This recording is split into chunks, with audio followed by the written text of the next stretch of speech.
Hello, everyone, and welcome to the 15th episode of the Media Magpie Podcast. Now, this one's a particularly interesting one, a very interesting one, because this is actually a video game that I will say that it's probably one of the first video games I've ever played, or maybe not the first one, but a one that definitely coined my gamer tag for people that know me via my gamer tag, and it's probably the one I've spent a lot of hours in, like a lot.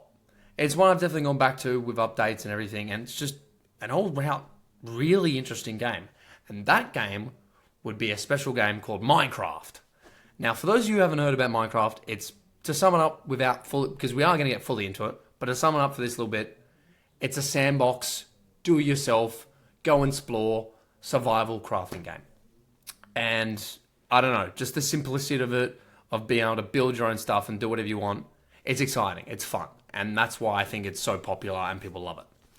Now, as you all are aware, this is the 15th episode, and because it's the 15th episode, if you haven't known from looking at my Instagram, we have a guest, and that is my very own little brother, Ashton! Hello! So, he's going to be joining us on this episode today, and, well, he does have some experience with Minecraft himself, and he loves it too, and who can blame him, right? So, I think it's one of the best, if not greatest games out there.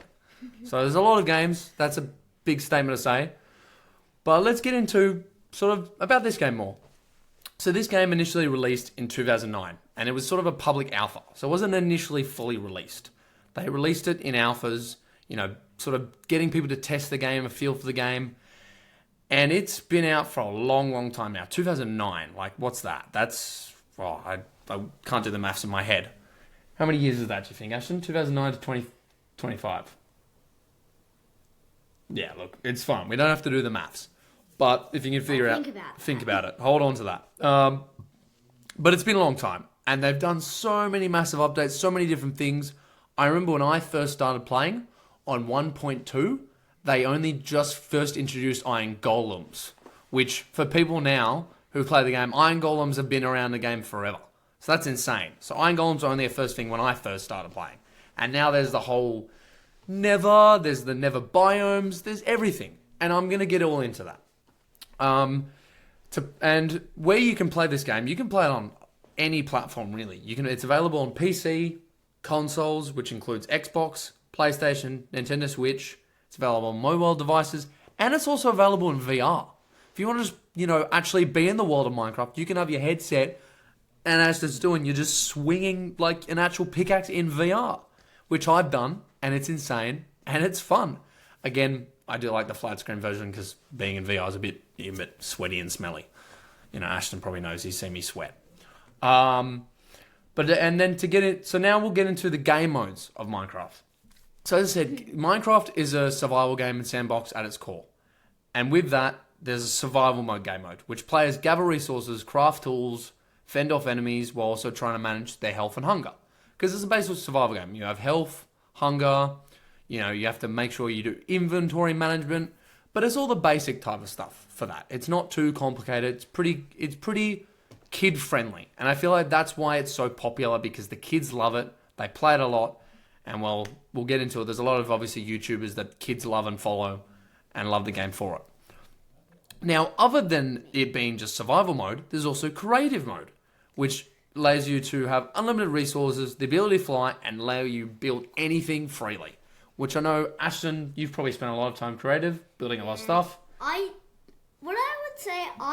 play survival, but then I always this is kind of a bit hard, so I just go into creative and do whatever I want and be really happy and then build really cool builds. And that's the great thing about the game, is you don't have to stay on that one mode. You have the option of doing survival mode or creative mode. And it just makes it like you have the option, you have the choice. There's no restrictions on to whatever you want to do. The world is basically your oyster in the game. You can either craft and gain the materials and actually find the materials yourself to make the things you want to make. Or if you're just feeling you want to relax, make stuff without any crafting and without finding it, because you just have that creative mindset, if you want to let it out, you just go in creative mode. And there's nothing wrong with going in creative mode. If you just want to voice and show what you can make, which people have made amazing things, by the way. In particular, someone's made the whole Hogwarts, in Minecraft. Yeah. And there's the whole Lord of the Rings. People have done so many different things. There's people have made cities and buildings and whole maps on Minecraft. Excuse me, but my brother and me, we actually built a whole cherry village with dragons and stuff in it. It was really cool. Yeah, we have done that. Exactly. So I've done a bit of fair share of that stuff with his vision, because I'm not really much of a creative person when it comes to building stuff. But with his vision, we did a whole, as Ashton said, a whole cherry biome with cherry village and a big flying dragon on top, which looks pretty cool. And I might see if I can find that world and maybe even share if people want to look at that world, if that's all right. Maybe they can have a look at the world and play around with it. If I can still find it. I'm pretty sure I still have it. Yeah. Anyway, and then in regards to that, going back to survival mode, there's also another more challenging version of survival mode with sort of a permadeath, which, again,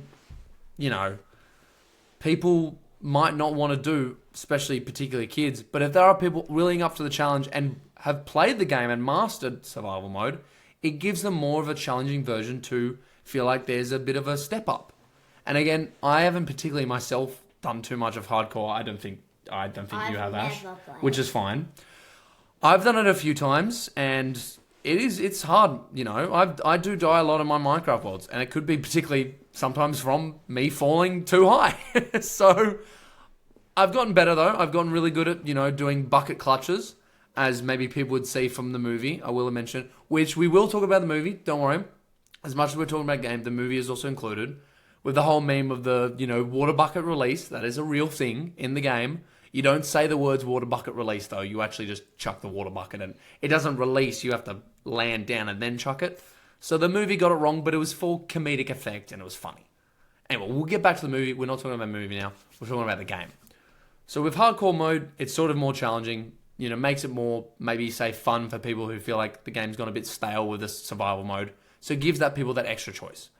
So in all, there's a lot of just choice and ability and just freedom that the game gives you.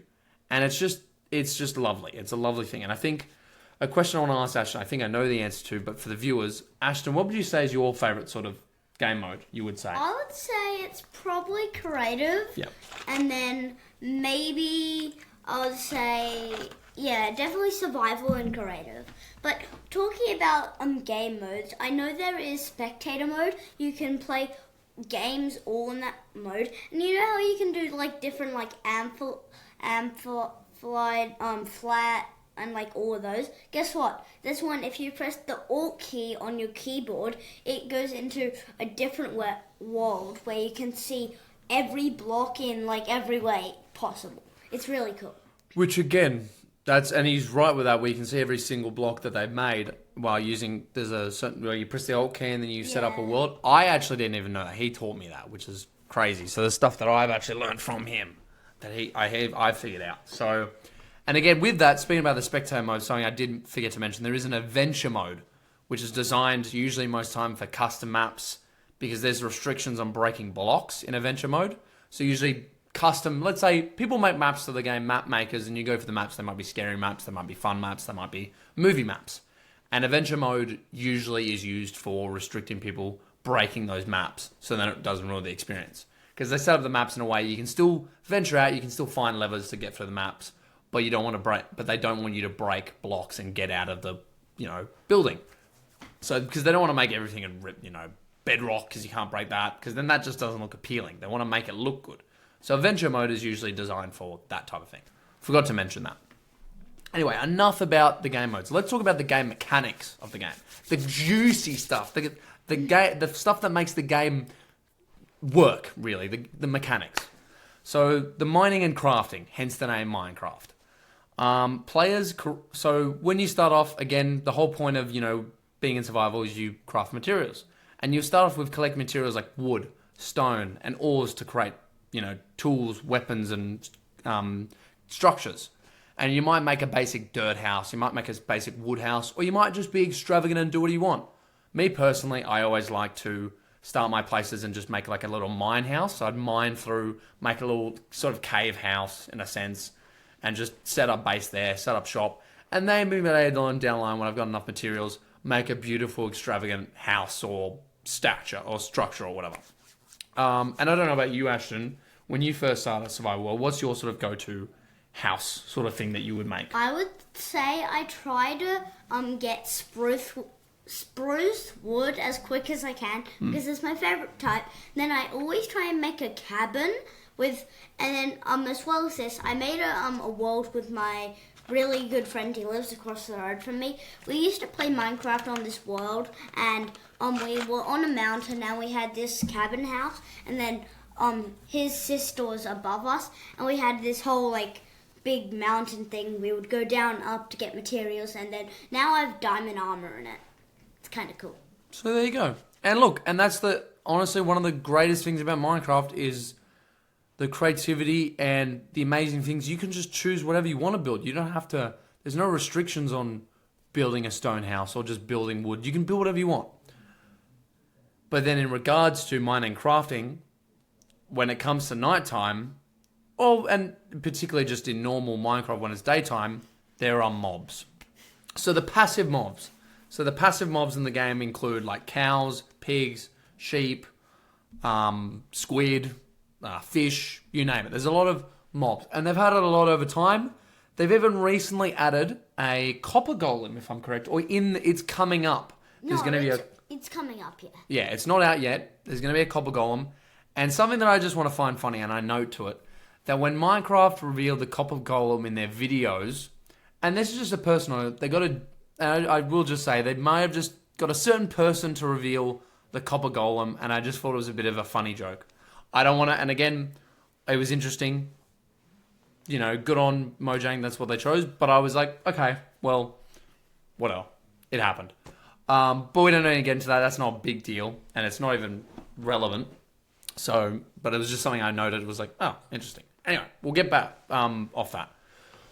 But again, those are the passive mobs. Then again, as I said, at night, there are hostile mobs, where there's zombies, skeletons, spiders, and then the one that is very iconic to the Minecraft game that everyone knows, and to be honest, is afraid of when they first started playing the game was, as Ashton showed, the creeper. And that's a very iconic Minecraft mob that everyone knows about, which I've got later in the episode, but I think I'll bring it up because we're bringing up the creeper. Fun fact about the creeper. And I think, Ashton, you know this fun fact? Yes. You want to tell me about it?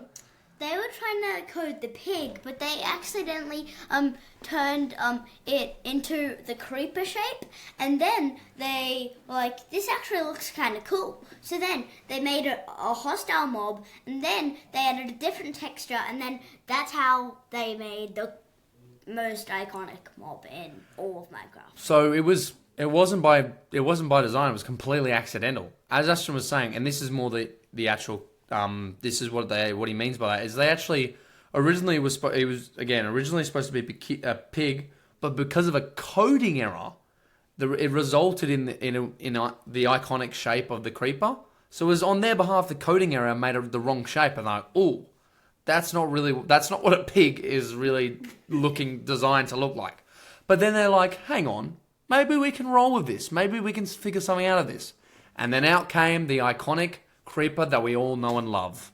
The exploding thing that gives you gunpowder, thank you. And you can use for TNT and probably a bunch of other things I can't think. Redstone stuff and everything.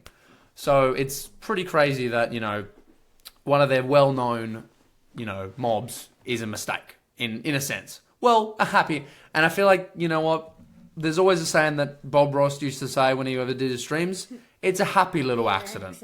So I think, Minecraft did a happy little accident, and it paid off. So it pretty much made the game better. Yeah. So that's the mobs, and there's a lot of them that I could name, but let's not go into that. If you want to know more about mobs, you can do more of an in-depth. But now let's get into one thing that makes the world alive, the biomes. And now, over time, there's been updates and updates and updates to make the world even more diverse with biomes. One in particular that I know Ashton loves and he can say is the cherry blossom biome. We just made a literal village out of it with a dragon on top like we were talking about before. So, and which wasn't, in 1.2, there wasn't, I don't think there was even a version, when I played, I don't think there was even like a swamp biome at that time. Well, there wasn't even, I think even any like of the newer biomes. Like I could even say I could say the spruce biome. There Probably wasn't not. any of them. Probably not.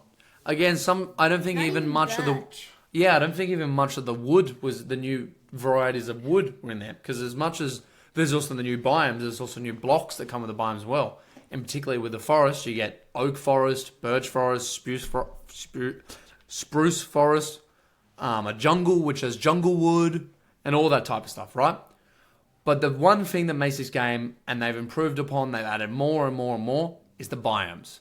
The diverse environments of forests, deserts, oceans, and snowy terrains. It's just amazing what they've done with it. And with the just, it just makes it feel the world more alive because there's all this, as you're walking around through this world, there's more diversity in what you can find and what you can see. And something they have actually added now with the mobs is that based on the different biomes, the mobs actually look different now. That's actually a recent thing that they've done, which... Like, with the...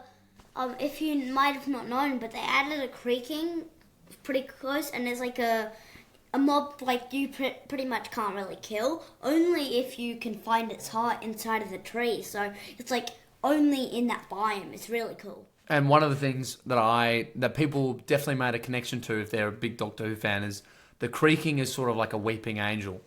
You can't, when you look at it, it doesn't move. You look away, it does move. So it was like for Doctor Who fans like myself, I'm like, oh, they've kind of added like a weeping angel mob into Minecraft, which I'm like, I don't want that, man. The weeping angels scare me. Why? Why am I? And then you can't kill him? That's even worse. And I'm like, no. Anyway, luckily I haven't run into a creaking in my worlds yet. I have. Well, I hated it. I died. Well, I haven't yet, thank God. I think I've done in creative. That's the only time I've run into a creaking. In real game, I haven't. But hey, that's because I haven't found the biomes yet. Which again, there's so many biomes that I haven't actually experienced all of them in person. That's how many they are. Because I'm not going to lie, I don't explore the worlds a lot. Sometimes when I play Minecraft, I explore them a decent amount that I feel is enough. But again, because the world is so almost infinitely generated, sometimes you don't find the biomes you might want to find. Like, such as when I was trying to find a snowy tiger in my world I just made in my survival one. I was walking for so long, I couldn't even find it, and then I just starved to death. And I was so annoyed because I really wanted to find that snowy tiger. So it's just, the biomes are just so vast and diverse and so everywhere that, frankly, it's hard to find them. But that's what makes the game feel alive, and that's what makes it feel great. So for that, it's just like amazing. And they, as I said, over the years, they improved upon that. They had the basic biomes, and now they just have so much complex biomes that I've kind of forgotten them all. Honestly, there's so many. I wish I should have written down how many exact biomes I have. If you want to know, look that up. I should have written that down for my notes. That's my bad. Anyway, let's get into... That's enough about the gameplay aspect. Let's get into the cultural impact of this game. Because there's a lot of... As I said, there's a lot of people that love this game and really cherish this game. And probably a lot of people can say this is one of their favourite games of all time. Now, for me, for the people of this podcast, you know what my favourite game is all time. I've talked about it. I talked about it for a straight hour on this podcast. So this is my favourite, but this was one of the first ones that really got me into gaming. So I don't, say, oh, I hate this game. And I've never hated this game. There's been people that grow up and say, oh, Minecraft's for kids. It's really not. It's for people that are creative, that want to have freedom and do what they want. So if the people out there that say Minecraft's for kids, you'll get your head screwed on, man. This is not a kids game. This is an all-out, everyone, men, women, children, everyone game. It's for everyone. And if they have that creative mindset to do what they want to do in the game, they'll enjoy it. As I know Ashton does with his creative mind that he's got. He's got these bouncing ideas that he just wants to put out there. And Minecraft is his tool to, well, as it is for a lot of people, a tool to put out there. And with that being said, something that is allowed in the game, and is obviously a massive thing in the gaming community, is modding. Now, Minecraft has a lot of mods. And I will admit, I haven't explored them all. There's a lot. But Minecraft has a massive modding scene, which players have added, different game mechanics, different textures, different features, and they've sort of just made it sometimes people have made the Minecraft a whole completely game entirely based on their mods. It is one of those games that when you hear modding, you think when modding is talked in the concept, Minecraft is one of those things that is massive in the modding scene. Like up there for modding.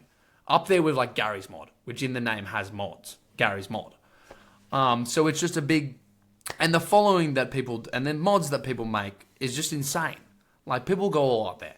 Like, I don't know about you, Ash. I don't know if you've seen... I've seen a couple mods with... I did them with my brother, my other brother, but I haven't really explored mods, only have seen them. And that's... But then you have more... Honestly, there's so many out there and you have a lot more time to explore them. I didn't explore mods until I was a lot older. Because, again, I feel like modding, it does get a bit... It's a bit of an extra step to add extra stuff to your game. It's not too hard to do. If you do your research, watch videos, there's tutorials out there that tell you how to mod a game with ease. And you just have to follow it step by step. But sometimes there's a lot of steps to doing it. And for probably maybe kids, sometimes it might be hard to follow those steps. So it's more of a, and again, but some kids are, not to say that all kids can't do it, some can. It might be a bit challenging for some. Not all, some. Maybe even some adults too who just don't know how to work this system of a Windows PC or a PC. And again, in the scenario of modding, it's only really a PC thing, right? Because you can't mod on a console. Actually... Well, you can, but it's a lot more difficult. Talking about that, my friend who lives across the road who I was talking about before, actually, he modded loads of stuff, and he's actually worked on one of the biggest Bedrock servers. There you go. But yeah, look, it can be done on consoles, but it's a lot more difficult. There's a lot of more steps you have to do. So there's usually, when someone's on a console, they don't really worry about modding, unless they feel they need to go there, which they can, and that's their choice. Now, so again, that's what I'm saying. The modding community is vast and amazing. And then also another cultural impact thing is that, and I don't even know when this actually exactly came out, but another version of Minecraft is Minecraft Education. So something that Minecraft has done is they've made an education version of Minecraft that schools can use to teach, maybe certain things in Minecraft to use in classrooms. To maybe how to, and usually most of the time it's used to teach how to code, problem solving, and teamwork skills. Because those are usually things you can probably basically do in Minecraft. But again, it could also be for like school projects where they make stuff and create stuff. I don't know about you, Ash. Have you had to use it for school or anything? Yeah, I did it for science in year 1, and I did it was like a whole building problem, and we had to, the whole class was in these little sections, and we had to work with the year 6s, and then we were coding, we had to, code stuff, and then, build things, it was really hard, but it was really fun. Exactly. And I feel like that's what's great about school nowadays. As much as technology is a big thing in this world, kids are going to have to learn that technology it's scary, it can be scary, but they can be used not as the answer, but as a tool. And using this Minecraft not as an enjoyment thing, as a fun thing, as the normal Minecraft is, but using the Minecraft education modes as it's set up as a tool and a way to teach kids, it's crazy. It's crazy to think that now video games can be used as tools to teach our kids how to problem solve and do all these things. And it just makes them feel more engaged because there's something that they might already love themselves and they've played before, but then it's tailored to an educational side of things, which is just beyond just making them feel like maybe they can just learn, and they'll stay more engaged and actually pay attention. And look, not saying that the other stuff they do in school they won't pay attention, but I will admit, I was a particular kid that didn't like the physical impact. I didn't like the practical, the theory side of things, the reading, the writing, the yada yada. So if I had a lot more, to be honest, if I had a lot more physical, maybe just demonstrations of stuff or stuff where I could actually do stuff myself, I would have paid attention a lot more. I'm more of a visual type of guy. And Minecraft, this is a visual type of learning. I don't like the reading or writing type of learning. This is more physical, showing in your face, visual type thing, which I feel like was missing a lot in learning for me. But they've brought that, I think, more out there, and there's a lot more of it now than there was when I was schooling. Anyway, we don't need to get into that. But that's another cool thing. And then as well, going back to, as I mentioned ages ago, of how obviously as much as people play Minecraft, people also stream and record Minecraft and post it on YouTube and stream it on streaming platforms. And, there's popular, content creators on different platforms like YouTube and Twitch who play this game and also play it for a living. Make a money off this game. So as much as it's also a video game, people have made a career out of it, which is crazy. There's a lot of people out there that have used this as a source, as an enjoyment, as a passion, and then they've turned that passion into a creative side of things, which is also one of the reasons why I do this. As I don't even know if this is going to turn out well, but this is a passion for me. I love talking about this stuff, and that's why I do this podcast. Ashton, you were going to say something? As well as that, has people doing this as a career. Some people like Cookie Garden, those kind of people, like all those people who do videos all the time. I was watching one today. Well, there you go. And I mean, there's heaps of Minecraft YouTubers. The ones you'll probably know, right, are like Stampy Longhead. Maybe that's my one that's not known. Dream is definitely one everyone knows. And then even the likes of PewDiePie. Everyone knows. I'm hoping everyone knows PewDiePie. He's also played Minecraft too. So there's a lot of people that have, made Minecraft, and there's been memes about it, parodies, and even full creations of movie trailers in Minecraft based on these YouTubers posting these videos and streamers playing the game just for the enjoyment. So there's a lot of, just enjoyment for the full game in that regard. So yeah, and it's just, really popular among just our all-out creators out there.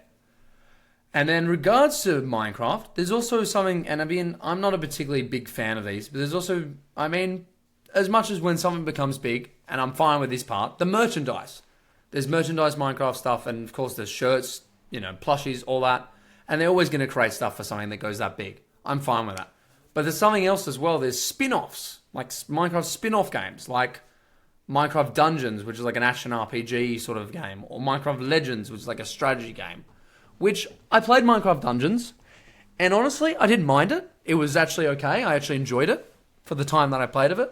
I don't know why they had to make it, honestly, but again, it's cool. It's using the Minecraft IP and doing something different, which is cool.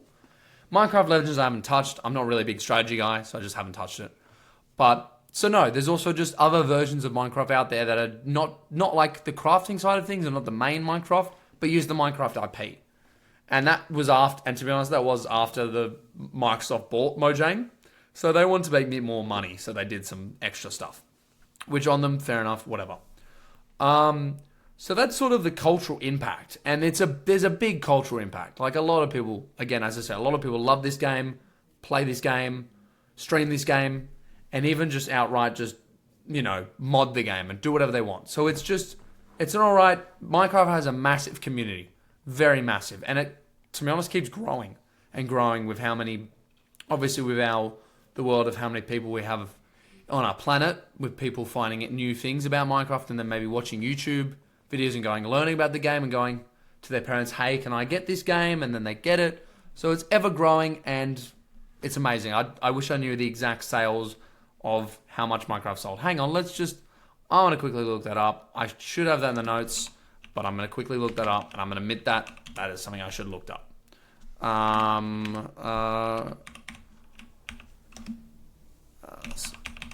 So let's have a look. It is sold over, so it is probably the best-selling Minecraft. It's the best-selling game, at least one of the games, because it became the first video game to sell over 300 million copies. 300 million copies. That is insane. And then again, Minecraft Pocket Edition, which is the phone one, sold over 155 million copies since launch, which is also insane. So it is sold a lot. And obviously, as well as going on to this topic, Minecraft has been going for 14 years. There you go. 14. That's probably about right. 14 years. And again, because another thing you can do is, as much as I forgot as well, there's also single player, which as I mentioned, there's also multiplayer, which you can play with friends, play LAN worlds, or play servers that people have made. And there's all these big people that have made servers where you can play mini games and play all these types of things. There is about at least according to this website, the United States has over 4,000 Minecraft servers. So there's around and there's probably more than that, honestly. I don't know if that's accurate. But there's at least, according to that website, 4,000 Minecraft servers that people can access and enjoy and drop in and play with their friends and just have a good time. So as much as there's a single player aspect, there's the multiplayer aspect to it. And, you play with your friends, you can either play on a world together or play, Skyblock, world, or you can play, or what other game modes can you play, Ash? You can play, One Chunk, you can play, One Block Grow. There's so many different... there's so many different ones. There's PvP ones, PvE, co-op ones, all the different types of things that you can play. And we can go over and over all about that, but that's a lot. Now that's sort of the basics of the whole game and with the community in the game. Now let's get into some fun bits. Oh, there you go. Look, I even had a bit in my note about how many copies it sold. I shouldn't have looked it up. That's silly. I mean, it was there, and it's actually less than what I said. It says 2 million on my notes, and the other one says 3 million. Sorry, it was there. So I'm not that bad. Anyway, we'll move on. So, fun facts about the game, actually, is that, something that another biome that you get to, as much as there is all that creativity in it, there kind of is a story to the game. Kind of is. There's a kind of ending to the game that was not initially added at the start. I didn't even know what update the ending was added. The end dimension was added in the third version of the whole game. The third one. Well, I don't really know. Well, what version is that, do you think? The one after you started playing. So 1.3? Yeah. Okay, well, we'll go with that. I don't know my sources, but you can double check that. I haven't written that down. I should have wrote that down. But basically, at the end game, there's a biome called the End, and you have to get there by finding the end. What's it called? The End. End Fortress or End Dungeon, whatever it is. I forgot the name. And then there'll be an Ender portal, which you have to place. Is it 8 Ender eyes? I think. No, 12. 12, yeah, I just counted in my head. 12 Ender eyes, and once you place those, the Ender portal will open, and it'll just go, make a sound. I butchered that, probably. And you'll see a black, sort of, flat thing. You jump in, you're in the end. And then that's something that accompanies you in the end, that you have to defeat to get out there, is the Ender Dragon, which is this massive black dragon that's flying around, that shoots fireballs, and as a normal dragon does, and it's also got it's crazy. And then there's things there. There's healing. What do they call them? The healing crystals. The healing crystals that you have to destroy that heal the Ender Dragon. Yeah, and they're up high on these pedestals, so you have to either build up, or you can shoot them with an arrow and hope it hits. Or you could use the water bucket and climb up it. Or you can use a water bucket if you're really that cool and climb up it and try not fall. And with that, most of the time, when I've done the Ender Dragon, I've always been with full diamond gear and full enchantment stuff and everything. So I'd be prepared. But that's sort of the ending. And then there's a credits, which is a massive... I've only read through it once. It's massive, massive long credits. And it's... It took me about 1.5 hours for me to do it the first time. I don't know if it's that long, but it is that long. In education, at least. Well, maybe education is a bit longer. You completed the end in education. Yeah. Anyway, surprising that the end is also in education mode. That's something I didn't know. Anyway, we'll move on from that. That's interesting. But yeah, it's very long credits, and some of the words are a bit... It's interesting. It's not... You don't necessarily... I feel like once you've read it once, you're like, okay, what was the point in that as well, and maybe that was a cool message from the game creators. But once you've read it once, you don't really need to read it again. Honestly, you've done it, and I read it once and kind of already forgot what was said. I just played the game, I defeated a dragon. I don't want to read. But anyway, so that's in there. So it actually does have an ending. As much as they're all creativity, it's the world of your own, world's your oyster, there actually is a sort of ending. But again, once that ending happens, you can still, do whatever you want. You can go back, it's like nothing happened. It's not really ending. It kind of is, but it isn't. It's sort of a thing to, let's say if you had a survival world and it's sort of an objective if you do want to do a pure survival world, something to aim for. and then do. And then something they did add in that is there was an end world biome with end cities, and you can defeat shulkers to get shulker boxes, which honestly, shulker boxes are one of the best things ever. They're like chests that you can put stuff in and then break and still have the stuff in it in your inventory. So if you're smart about it and you get ender chests, which are chests that no matter which ender chest you use, it will have your stuff in it because it's your chest. It's sort of like your ender chest, which teleports.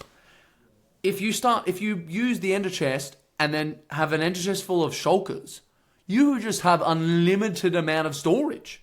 So people found that out and it's insane. I use that all the time. I have an ender chest with shulkers and then I just have them in there. I don't put stuff in my ender chest. I put stuff in my shulkers, which I then put in the ender chest. And that adds more storage. It's just insane. You could go for infinite much. You just have a... Shulkers inside of shulkers inside. I don't know. Actually, can you... Yeah, you can. Well, there you go. You can put shulkers inside of shulkers, which is insane.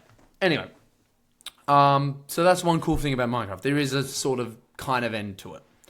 But getting off that as well, another fun fact is that the ghast sounds. So now a ghast. That's a ghast. We didn't really explore... Actually, something I forgot to mention as well is another biome, another sort of world technically, because in Minecraft you're in the overworld, which is sort of where all the main stuff happens, where you spawn in, and there's all the biomes. But then there's another portal you can make using Nether. No, obsidian. Obsidian, and then Flint and steel. Flint and steel. Flint and steel. We'll get into more of the Minecraft stuff from that. That's from the movie. And then you make that and you sort of enter this other dimension, which is called the Nether. And there's a type of monster in there, which, again, there's a lot of monsters I didn't go through in the Nether biomes, which is like pigmen, zombie pigmen, normal pigmen.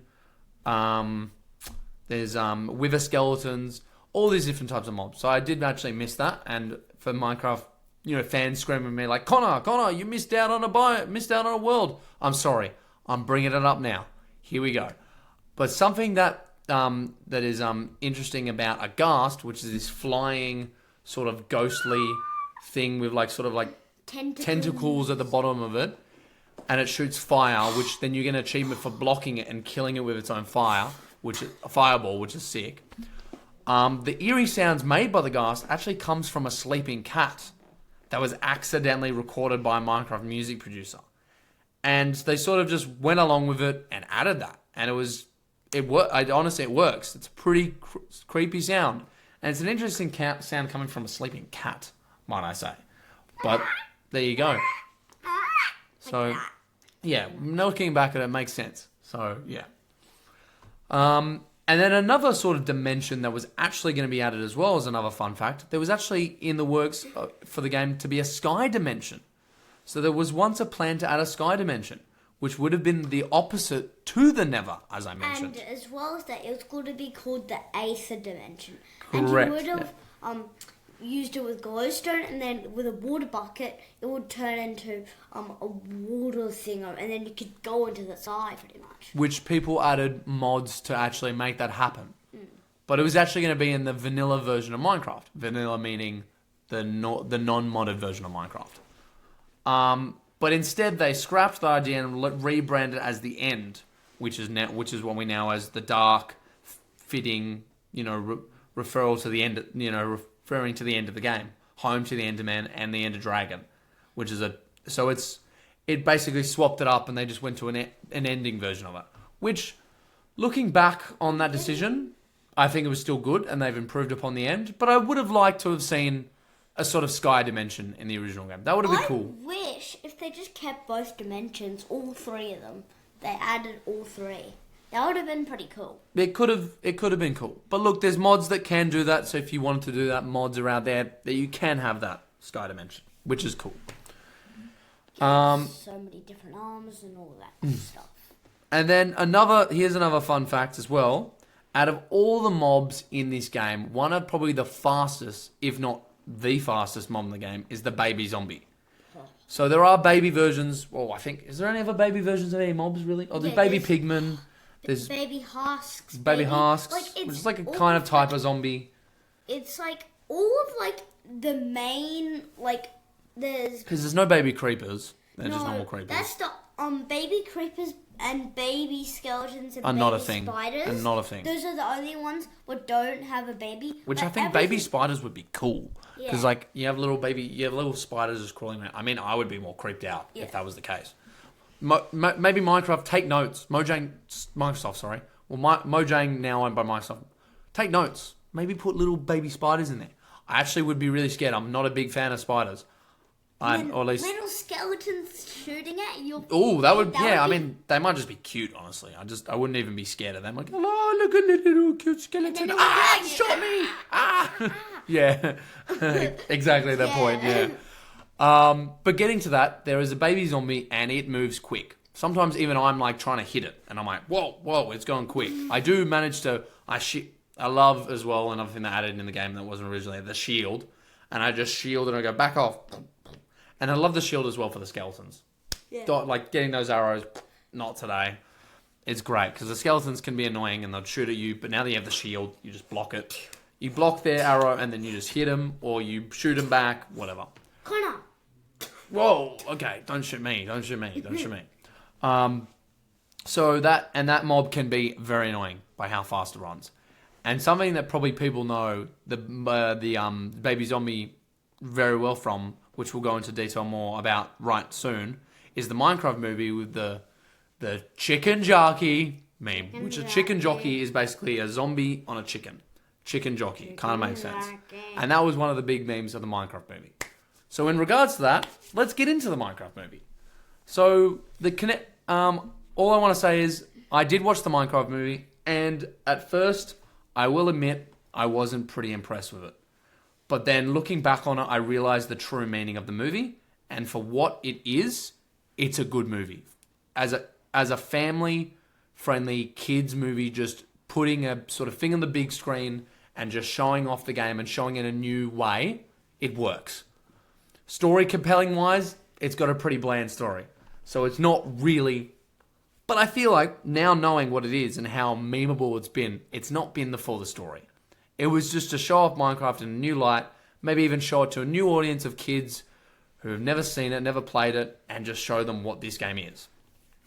So going into the movie, the movie still has the same blocky world. It stays true to the Minecraft game with distinctive blocked-based aesthetics of the game, so fans recognise the familiar landscape. So there was a lot of CGI in it, probably a lot of CGI, showing all the blocky worlds. It was set in the real world, and then it went into the Minecraft world by using a portal, but it still kept the aspect of that blockiness. Yes, Ashton? What I was saying is, guess what? The whole cast and most of all the blocky stuff, they actually made plastic versions of most of the items, and they had a literal film of a village and all of those kind of stuff. And as well as that, Dennis is actually just a cardboard piece of face with a person behind it trying to act as it and running like had to run. It's kind of cool. Yeah, they didn't use all CGI. Sorry, I didn't mean to mention. There was some physical props there to sort of show the actors what would be and how it would sort of properly look. But again, in the regards to the background scenery and everything, that would have been green screen. That would have been added in post and just making it look more alive. And that's fine. That's what movies do. And for that, they had to do that. And it worked. And it still looked good. It still worked. I mean, there's a lot of people that were probably particularly not fond of some of the designs of the mobs, which we'll get into in a minute. And me not either. I'm not sure if I liked it. But hey, it wasn't really... I don't know. I don't think it was supposed to be for the full lore accurate Minecraft. It was a funny sort of kids movie that you can laugh about. And it sort of worked in that regard. Now, another thing as well that the movie had was just like in the game, characters, had to craft and build. You would see Steve on the crafting table. He'd craft stuff. He crafted a sword, a garbage man Garrison made a bucket. Two iron buckets as like a nunchucks. Yeah, which nunchuck again bucket in the thing. movie they had a lot of items that weren't actually in the movie. They were like sort of the potato gun. the potato gun. There was like a slingshot thing. Yeah. So there was the things that the Minecraft movie added just for the plot of the movie and just make it more fun. Which I'll let slide, but honestly maybe they should add into the game now because they've done that. Which they have added the Lava Chicken song, which is in the movie, in the game now. It's a disc. Which, again, to get that song, you have to kill a chicken jockey. So they've made a big meme in the stuff in the Minecraft with all that. So, which is interesting. And then again, same with the game. The movie features the mobs, like the hostile mobs with the piglins, which were a really important part of the story, with the piglins sort of wanting to take over the overworld and invade it. So they were sort of the main villains of the movie. And then it sort of, still had the diverse environments of, the grass and all that stuff, and the different biomes. There wasn't too many of the biomes, but again, there's a lot in the game. They can't show it all in a 2-hour, 1 hour session of a movie, 1.5. I forgot how long the movie was. So they showed what they could. And then as well, of course, they had Steve, the staple of the Minecraft games, the default skin in the game. Because again, you can, with your player character, you can have skins. But the default skin that everyone knows and loves, and there's more characters have added to it, is Steve. So Steve plays a crucial role in, helping the protagonist navigate the world, and he's been in the world for a while now. He found the portal early. As he says in the movies, he says he's yearned for the mines. He wants to go mining, and he always wanted to yearn for the mines as a kid. Like baby little son of kind of whoever played baby Steve, Jack Black, and then the guy scared him away, like, get out of here. But then he got older, and he was like, nah, I'm going to fight back. He snuck in. He did some mining, found this cube, which then opened a portal, and he's there.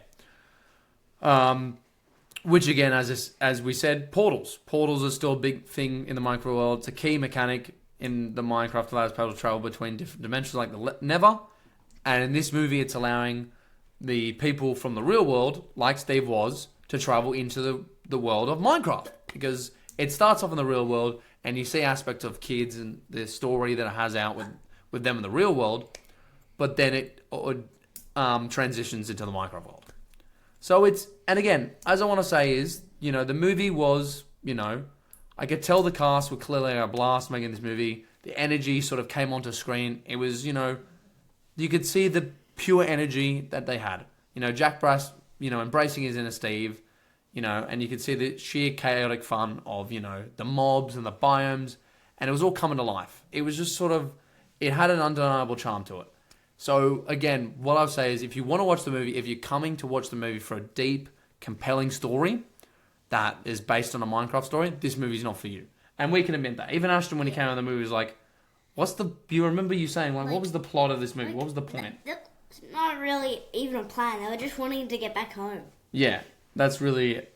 And then it sort of took some turns. But again, what I would say is if you want a lighthearted, family-friendly experience that just sort of shows off the world of Minecraft and sort of basically is kind of a in-depth Minecraft tutorial of how the world works and showing everything, this is a movie for you. If you want to see Minecraft in a new light on the big screen, this is for you. And for that, I think it worked.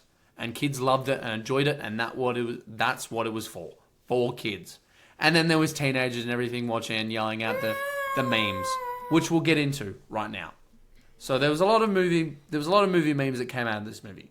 One in particular that I think I loved the most, which I knew when they had Jack Black in the movie, there was going to be a music number in it. You can't have a movie with Jack Black without music. I don't know about you, Ash, but Jack Black, he's a big music guy.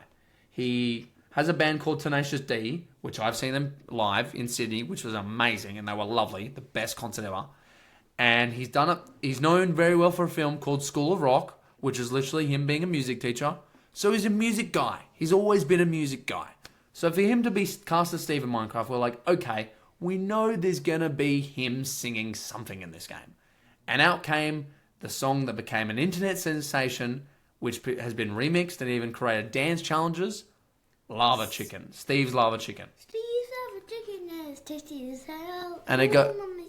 I'm just ringing the bell. Yeah, we don't have to sing it all because, if you want to go look it up, you can find it. It's not too hard. You search up Steve's Lava Chicken, it'll come up. You'll probably get the stuff that people have made. And it's when Steve is introducing, because something that people have done when they make the games, is you can, and I made one, I most personally made myself, which I actually made a KFC, revolved around it. But you have a little contraption which sort of spawns eggs in, and then the chicken comes in, and then it detects the chicken, and the lava spawns on the chicken, cooking the chicken, killing the chicken, and then because the lava is hot, automatically cooks the chicken, it's cooked chicken, and then it goes into a chest. And that's always a big thing of how to get cooked food in Minecraft, and people have figured that out, that that's a machine that you can make.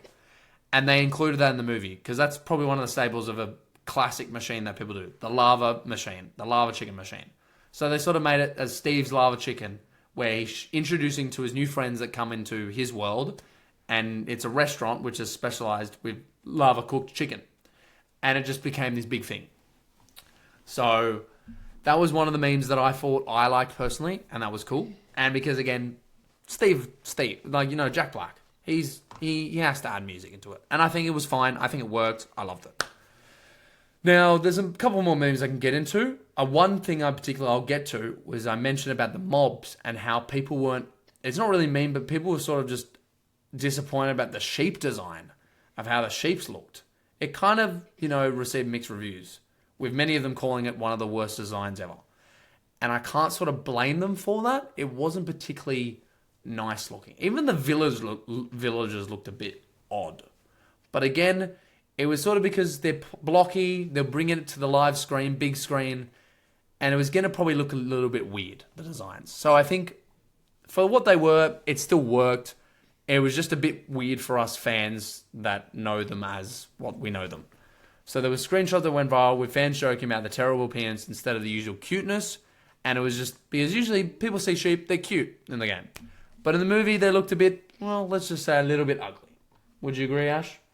But it's still, I didn't really, to be honest, when I watched the movie, with the enjoyment that I had from it, after realizing it's not a movie for a story, it's just, you know, a film to bring joy and creative of Minecraft to the big screen, it works. I really kind of ignored the whole aspect of the sheep. And then talking about another mob, in regards to something that we mentioned earlier, was the chicken jockey. So there was a scene in the movie which was featuring a baby zombie riding a chicken. Can I talk about it? Sure, go ahead. So in the pillager mansion, whatever it's called, when they went in there, there's this room when there's loads of pillagers, and then there's this fighting arena, and then Garbage Man Garrison and Steve are stuck there, and then there's a box, and he says, "Do you want me to fight the chicken?" And he says, and then he drops down. He's like, and he's like, "Chicken jockey," and then everything went chaos in the whole thing. So the whole... And as well as that, guess what? In one of the movies, before the scene happened, Steve went into the thing and says there has to be no chaos when this next scene comes. And then everybody definitely did listen, but it was still a bit chaosy. Like, it was like, yeah, and it was kind of like a normal level. Once. And so basically, the scene was, as Ashton said, there was an audience of pillagers watching, you know, Garbage Man Garrison, which is one of the characters, and Steve, just in this arena, and then a chicken comes out, and they're like, "Oh no, that's not it," and out drops from a box, as Ashton said, and then Steve goes, "Chicken jockey," and then and because everyone saw the memes on the trailer when that was a thing, people would be laughing and throwing popcorn in the cinemas and just yelling "chicken jockey." Guess what? Somebody bring a little baby like zombie plushie and had a real chicken, and he put it taped it to the guy. There was actually a real chicken jockey, and then he shaked it. Some people went pretty extreme, where I did see that one. Someone brought a live chicken into the cinemas just as a part of the meme. So I felt sorry for, as a person who worked at cinemas as well, I felt sorry for the workers who had to deal with that mess and that chaoticness. And then even cinemas were starting to post saying, "We get there's a whole meme about it, but let's just calm it down." But then there was also some cinemas saying, "We endorse you coming in and doing chicken joy. We endorse you throwing the popcorn. We allow you to do it. Be safe about it, but we allow you to do it. Just don't go too crazy." And they endorsed it, which is a good thing. And I love that I saw those two different sides of it. Some cinemas going, "This is banned, this shouldn't be happening." Or some cinemas going, "Yes, you're allowed to do it, but just be tamed about it." And even there were some cinemas where it wasn't allowed, and there was police involved. They actually stopped the movie and actually kicked people out because of how chaotic it got. You can look at the memes online of people posting videos of how chaotic it got, because it really did. That was probably one of the biggest memes of the movie. That's why I kind of saved it for last. But yeah, it was a big all-out meme from that movie, and it caused chaos. Now, the final notes that I have about sort of the film, I've already kind of said it, because I sort of already did it, but basically, one thing I haven't said is, while the story didn't itself break any new grounds and sort of just showed Minecraft moments rather than a strong narrative, as I said, the whole point of the movie was to show the aspects of the game, which we talked about, with the blockiness of the world, the creativity world, with the biomes of the world can explore, and just showing the pure joy, the pure joy and love that this game has and can be. And something that I feel like a lot of people also really loved that I forgot to mention is there was a certain cameo in this movie of a past YouTuber who unfortunately had passed due to cancer, which has killed a lot of people, and it's very sad. Technoblade, which again, one of the actors who was playing one of the kids in the film, it wasn't going to be in the film until he made a mention of it. He said, "Hey, I feel like if we're going to make a Minecraft movie, we have to include this momentary YouTuber who's lost his life." As well as that, there was this kid who was about to die from cancer, and then he watched the Minecraft movie early with the whole cast. Oh yeah, I did, and I did see that video. And yeah. it was kind of really sad, and then it was just reminding so many people of Technoblade and everybody. It was like they called it the young Technoblade and junior Technoblade, and they were all naming it like that. It was cool, but it is a sad thing for people to and there's a lot of people, not to get too sad and sentimental, because this episode has been more about enjoyment, but not just to pass this bit that we're talking about. There's a lot of people that get, died of cancer, and cancer is not a joke. It's a serious thing that happens every day, and people can, lose their lives from it. And I just, the amount of money and the amount of support that people spend, and the amount of love and care that goes into supporting people with cancer, it needs to be done more, I feel. And honestly, I feel like, I need to support more in regards to it. And there's stories that I just hear that is upsetting. And look, it's unfortunate there's a thing as it is. We can't do much about it. There's no real cure for cancer, really. It's just a thing that happens, and it sucks.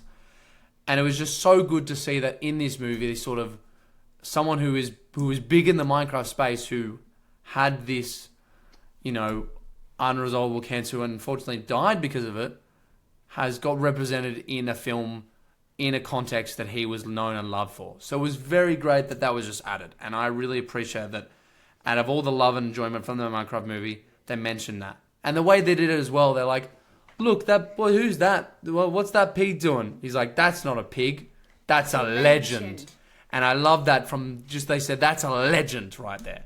He is the legend. And the legend. And look, there's a lot of YouTubers and also there was cameos from YouTubers in the movie as well, from like Captain Sparkles and a cover of I think Stimpy, might have been in it. There was a couple other cameos of them in person.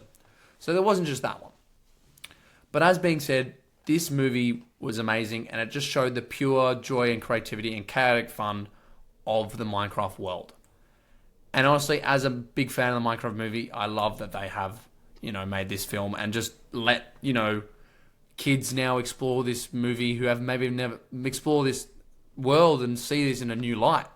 And then as fans like myself, also see it in a new light. And it's just amazing. So I think, is there anything else, before we wrap up, Ash, is there anything else you want to maybe add to this? I would say that I actually don't really know, but it's been a really good movie. I wish if maybe it could have been better, but I think they're definitely going to make a second one. There's already been so many. There was a teaser at the end about how, I won't spoil, but there's a certain character at the end that got teased, which I was expecting. Anyway, but then going back to actual Minecraft game, I didn't really ask too much questions to you. I felt like I was sort of doing a lot more stuff and didn't ask questions. We're wrapping up here, so I want to ask you real quick, what's your favorite aspect of the game? I would say my favorite aspect, is probably how they would embrace everything in the game. They haven't, made things like not even enjoyable. Like, if they've made everything enjoyable, they made nothing not enjoyable in the game. It's just been a really good game. Well, that's good. And I hope, more generations play it, more people learn about it and have fun with it. I think we're going to have to leave that here. It's been a long episode, longer than I actually expected. But I mean, this is also a really passionate subject for me. One of the first games that one of the games that definitely really got me into gaming. So I actually talked longer than I thought I would. This is my second ever game I started playing. Well, there you go. Exactly my point. Kids love it. So I think we'll have to end this episode here. So thank you all so much for continuing to watch and listen to me. And for new viewers, welcome. I hope you enjoyed this episode, and I hope to all see you in the next one. From me and from Ashton, goodbye.